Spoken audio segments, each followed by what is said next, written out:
It's the worst-case scenario the Middle East has feared for nearly a year. Israel's war with Hamas spiraling into a bigger, potentially much more lethal war with Hezbollah, now inching closer to reality. A month-long series of tit-for-tat strikes between Israel and Hezbollah erupting into the worst violence in decades. Israel upping the ante with an unprecedented cloak-and-dagger plot to blow up Hezbollah pagers, U.S. officials say, following it up with days of airstrikes pummeling southern Lebanon, killing well over 500 so far, according to Lebanon's health minister. And Hezbollah retaliating with its own missiles and rockets targeting Israel. Civilians on both sides of the border fleeing in fear. I have a message for the people of Lebanon. Israel's war is not with you. It's with Hezbollah. The Lebanese militant group overshadowed by Hamas since the terror attack on Israel on October 7th that set off the Gaza war. But Hezbollah never forgotten by Israel's security establishment, which has always known where the bigger threat lies. Is Hezbollah a more formidable military foe for Israel than Hamas? Hezbollah is many times over a more difficult adversary for Israel than Hamas could ever be. There really is no other extremist group in the Middle East that compares to the military capability that Hezbollah possesses.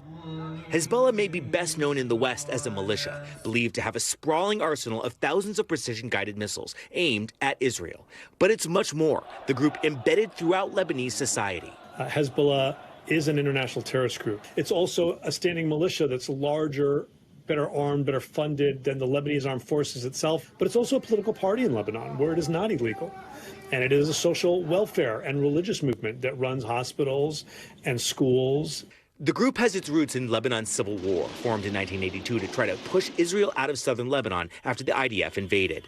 Over the years, Hezbollah has attacked U.S. interests across the Middle East, including car-bombing a U.S. Marine barracks in Beirut in 1983, killing 241 Americans, and bombing the U.S. Embassy in Beirut that same year.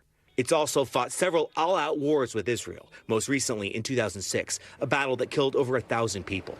The group, led by a charismatic Muslim cleric, Hassan Nasrallah, who regularly denounces Israel and threatens its annihilation. Hezbollah's name means Party of God, and it's an avowedly Shia Muslim organization, just like its chief sponsor, Iran, Israel's archenemy. The U.S. State Department says Hezbollah gets most of its money, weapons, and training from Iran. Tens of thousands of Israelis who live near Lebanon evacuated after October 7th as Hezbollah rockets rained down, many of them intercepted by Israel. Last year, I joined Israeli troops preparing to shoot back from the dusty fields of northern Israel, where IDF troops wrote sarcastic messages on artillery shells. They have just 4 minutes to load up the cannon, get the target aimed at the right place, and hit the fire button. But throughout the fighting, Israel and Hezbollah have stopped just short of all-out war. Now the world is waiting to see whether that patience has finally run out.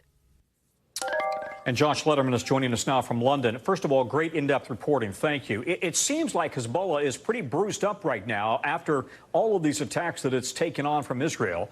What is Hezbollah doing right now to regroup or to make sure that it presumably is going to counter whatever's been thrown to it? You're very bruised up indeed, Tom. And in fact, the Israelis have described this as essentially a preemptive strike. And the strategy here appears to be to hit Hezbollah so hard and so fast that by the time they're able to respond, they essentially have been so degraded that they can't mount an all-out war against Israel. And it's true that in the last week or so, Israel has taken out a lot of the top leadership echelon of Hezbollah. Many of their fighters have been injured and taken off the battlefield. They've destroyed many of their weapons. But look, this is still a formidable foe with tens of thousands of missiles. They also have fighters in neighboring Syria. And the big question, of course, is Iran. Will Iran essentially unleash the floodgates for Hezbollah and other Iran-backed proxy groups to go all out against Israel? Or will there be some caution here? Will both sides be able to pull back from the brink and prevent this from spiraling out into a complete controversy? Thanks for watching. Stay updated about breaking news and top stories on the NBC News app or follow us on social media.